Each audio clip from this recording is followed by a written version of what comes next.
Sahabat, aktivitas sehari-hari yang menyebabkan kaki mendapatkan terlalu banyak tekanan.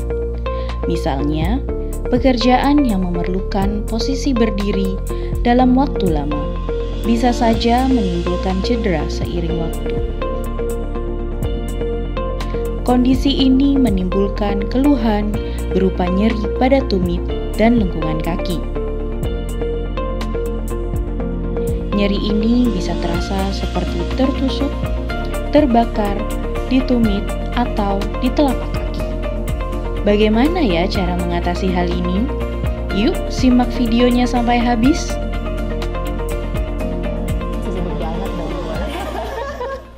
Ya begitulah. Udah mulai. Bismillahirrahmanirrahim. Assalamualaikum warahmatullahi wabarakatuh. Jumpa lagi dengan saya, Hesti, di acara Obras, obrolan santai seputar kesehatan.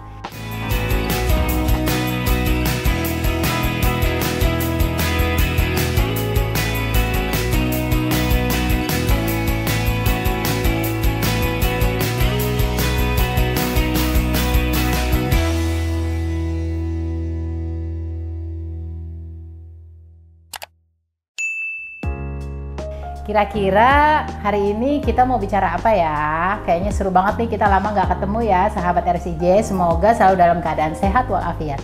Baiklah, hari ini saya sudah kedatangan narasumber yang muda, cantik, dan bertalenta pastinya dong. Boleh disapa dulu sahabat RSIJ? Ya, assalamualaikum sahabat RSIJ, apa kabar semuanya? Alhamdulillah ya, gimana keadaannya nih Mbak Dea? Alhamdulillah baik. Kayaknya belum memperkenalkan diri deh, ya kan? Halo semuanya, sahabat RSIJ, nama aku Dea Ananda. Aku seorang fisioterapis atau tim rehab medik dari Rumah Sakit Islam Jakarta Sukapura Kelapa Gading. Iya, keren kan? Kita punya loh yang anak Gen Z. Ada Gen Z. Oh iya Mbak bener Dea. sih. Ya kan? Mbak Dea, tadi kan kita udah lihat video tadi kan, yang kita Betul. lihat tiba-tiba kakinya tuh sakit. Nah itu kayaknya sebagian kita tuh sudah pernah mengalami ya. Setiap orang pasti mengalami. Termasuk saya juga udah pernah nih, tapi alhamdulillah sekarang udah enggak. Kira-kira itu penyakit apa sih, boleh dijelaskan nggak Mbak Dea? Kalau misalkan keluhan yang ada di video tadi itu biasanya adalah sebuah peradangan pada telapak kaki atau diagnosanya itu namanya plantar fasciitis. Nama kerennya. Oke, plantar nama kerennya fasciitis. ya. Iya, plantar fasciitis. Tapi secara definisi dia sih sebetulnya terbagi jadi beberapa kata nih, kita bisa tahu dari kata-katanya aja. Jadi plantar fasciitis yaitu plantar, fascia, dan itis. Jadi plantar fasciitis. Jadi 3 suku kata nih Iya, 3 suku kayaknya. kata digabung jadi plantar fasciitis.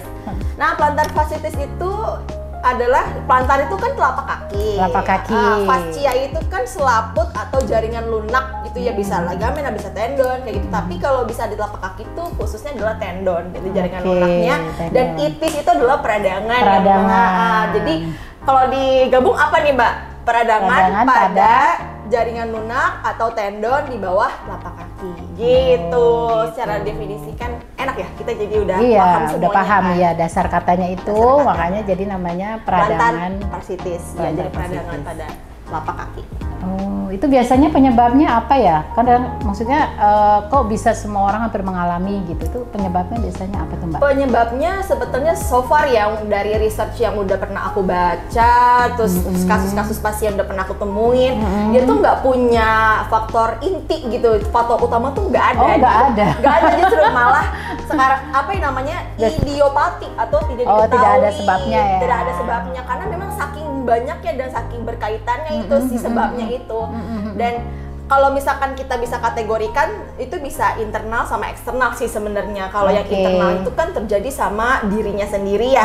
Contohnya kayak pertama nih dari genetik. Orang tersebut punya genetik dengan postur yang tidak normal gitu. Seperti apa tuh maksudnya kayak tidak normal? contohnya kayak pernah nggak sih dengar flat foot, high arches yang telapaknya agak begini? Oh, jadi bentuk fisiknya itu ya? Bentuk fisiknya dari lahir itu kan ada besar kemungkinan itu mengalami ada peradangan karena memang posturnya itu nggak normal ya kan? Iya, gitu. iya, Terus iya. ya sudah dah akhirnya itu menyebabkan dan berpotensi besar plantar fasciitis. Itu. Terus yang kedua itu biasanya ya dari eksternal. Eksternal tuh bisa juga karena aktivitas yang tidak terduga-duga. Contohnya dia di pekerjaannya dia dituntut untuk sepatu high heels misalkan, kan itu dengan durasi yang lama, dengan kayak bertahun-tahun dia kerja, itu tekanan yang berlebihan ya. Betul, kan dimana kita juga hidup di sini berjalan dengan gaya gravitasi nggak sih, jadi kan turun ke bawah ya kan. Jadi berat ya, tambah lagi. Iya, dengan alas yang nggak bagus, yang high heels gitu, terus bawa kita juga penekanan ke bawah, apalagi orang itu beside ke badannya adalah dia punya faktor obesitas kayak gitu. Jadi obesitas itu mempengaruhi juga ya. Jadi bobot badan itu sangat penting gitu. Dan tapi yang sekarang ditemuin nih kan, sekarang udah lagi teknologi udah canggih banget ya kan. Iya dong, pasti. Itu tuh penyebab utamanya adalah sepatu. Oh, sepatu. Iya, tahu nggak sih sekarang sepatu tuh penting banget sebetulnya Mbak. Di dunia kesehatan kita tuh yang paling penting adalah alas kaki, sepatu. Karena kan sebenarnya sepatu atau alas kaki kita itu kan tumpuan pertama di bumi nggak sih ya kan, kita berjalan, kita berdiri atau apa itu kan jangan sampai alas kaki kita salah. Misalkan kita alas kakinya yang terlalu licin, ceper atau terlalu pokoknya gitulah. Berarti emang harus cari yang nyaman ya sepatu itu ya, benar ya.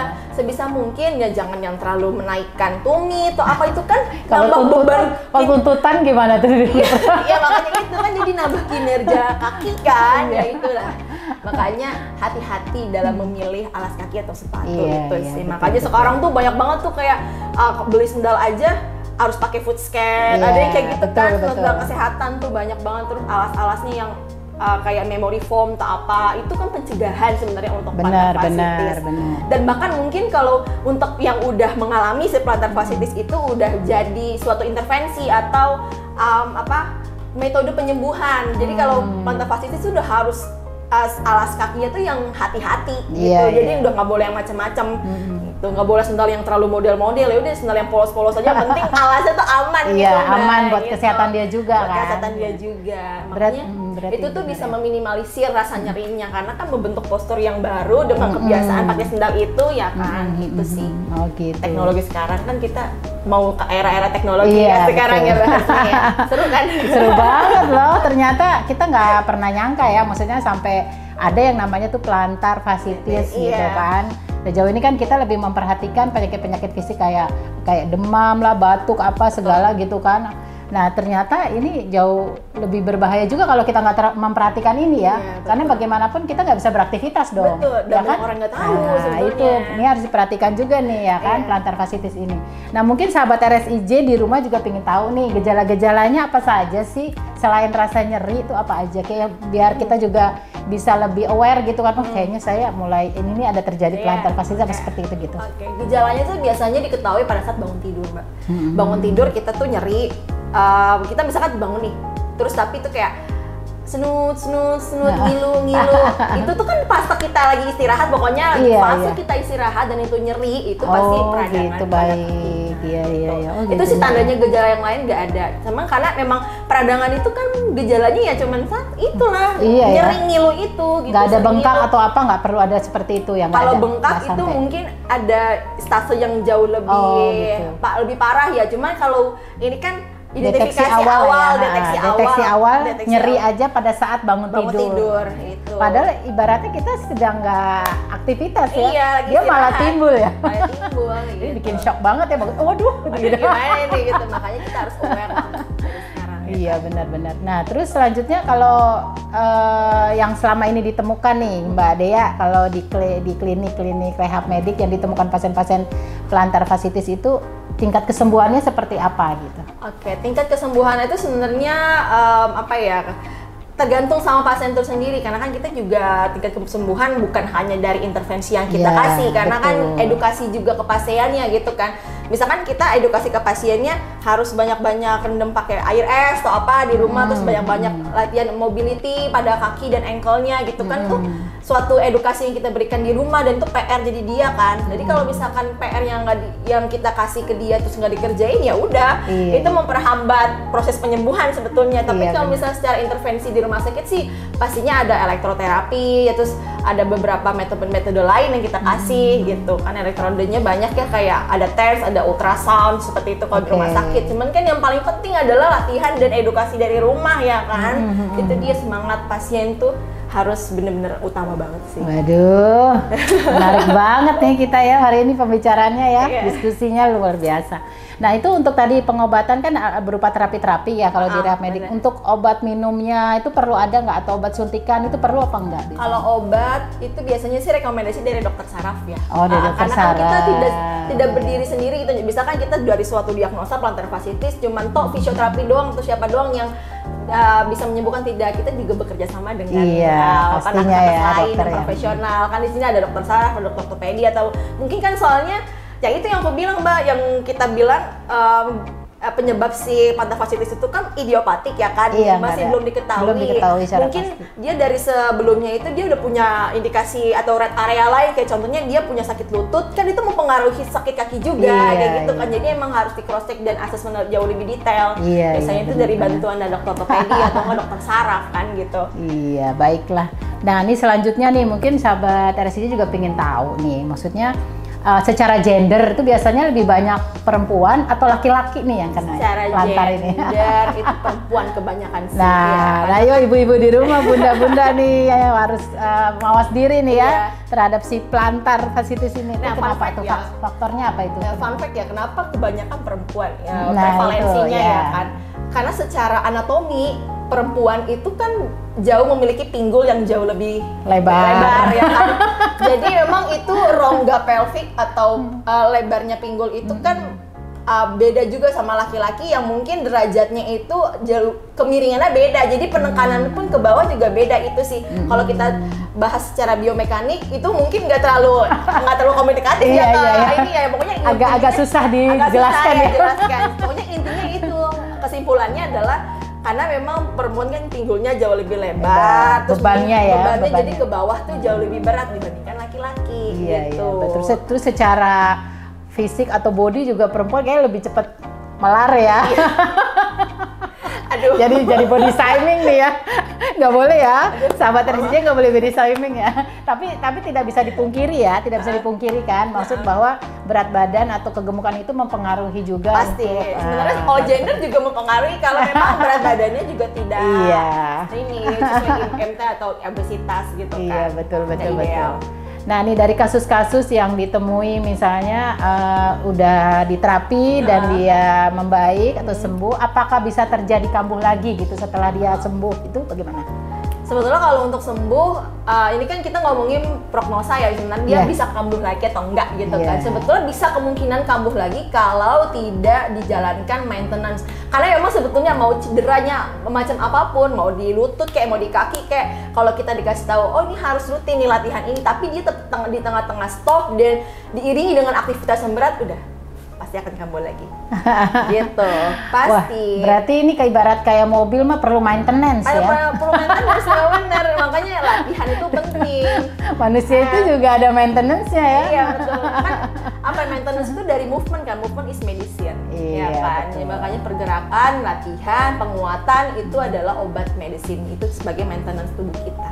Berarti ibaratnya tuh kalau dia udah pernah kena, dia maintenance itu perlu berlanjut dalam pola hidup dia ya? Pola hidup dia, terutama latihan fisik, penguatan gitu, seperti jaga itu pola ya? makan gitu sih.